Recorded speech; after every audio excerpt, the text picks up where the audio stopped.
Мен Саралаева Фарида, Жалал Абад областынын Базар Коргон районунун тургуну боломун. Мен өзүмдүн жеке турак жайым боюнча президентибиз Садыр Жапаров Нуркожоевичке, Камчыбек Кыдыршаевичке кайрылайын деп, өзүмдүн жеке турак жайым боюнча кайрылайын деп чыктым.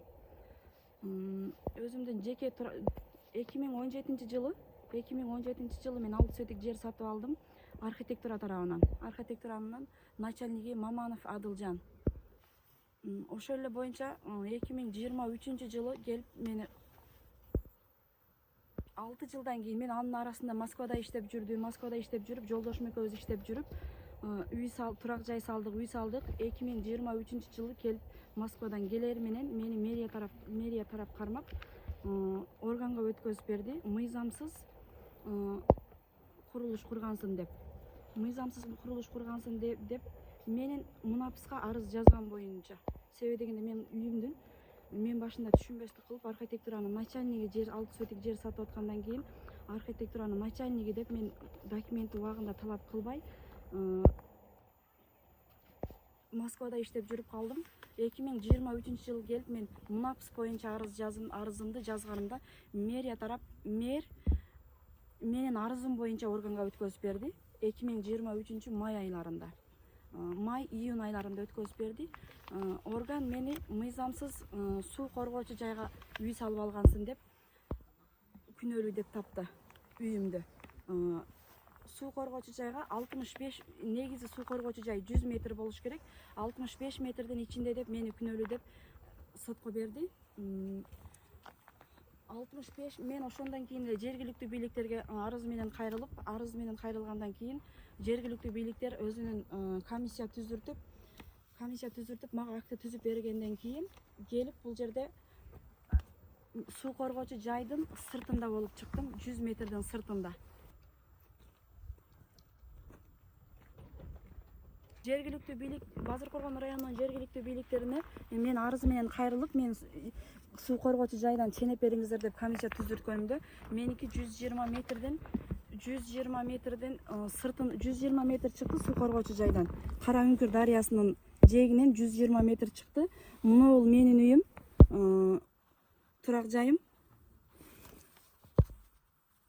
Ошондон кийин эле комиссия түзүрткөндөн кийин эле мэрия тарап сотко барып муниципалдык суу коргоочу жай деп мага негизи башынан суу коргоочу жай деп иш козголгон. Бирок сотко барганда мэрия тарап суу коргоочу жай эмес, түшүнбөчүлүк болуп калган. Тергөө маалында бул жер муниципалдык жерди ээлеп алды деп сотко барганда мэр ооз-2 муниципалдык жерди ээлеп алдың деп жатышат.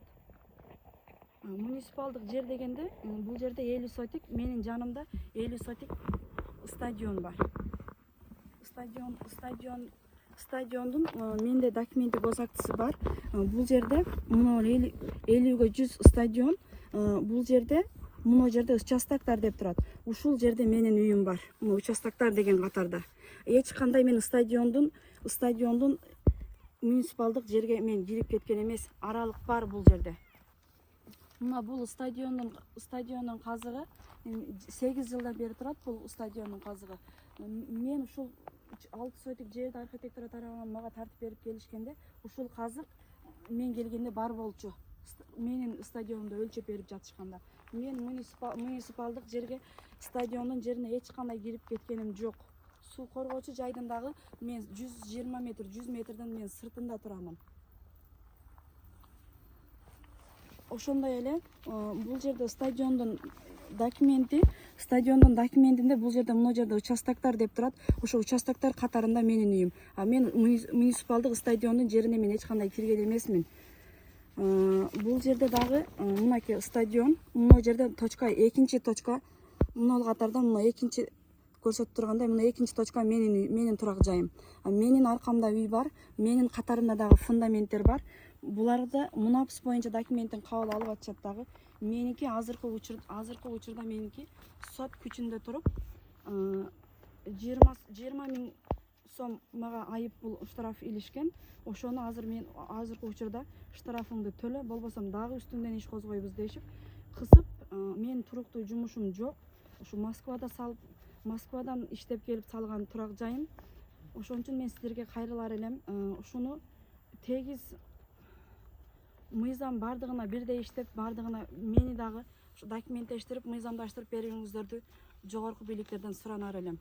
Менин суранычым президентибиз Садыр Жапаров Нуркожоевичке, Камчыбек Кыдыршаевичке жергиликтүү бийликтер өзүбүздүн Базаркулган районунун мэри Тамерлан Осмоновго суранат элем. Мыйзам ушу 6 сотик жеримди, турак жайымды мыйзамдаштырып бериңиздерди суранамын.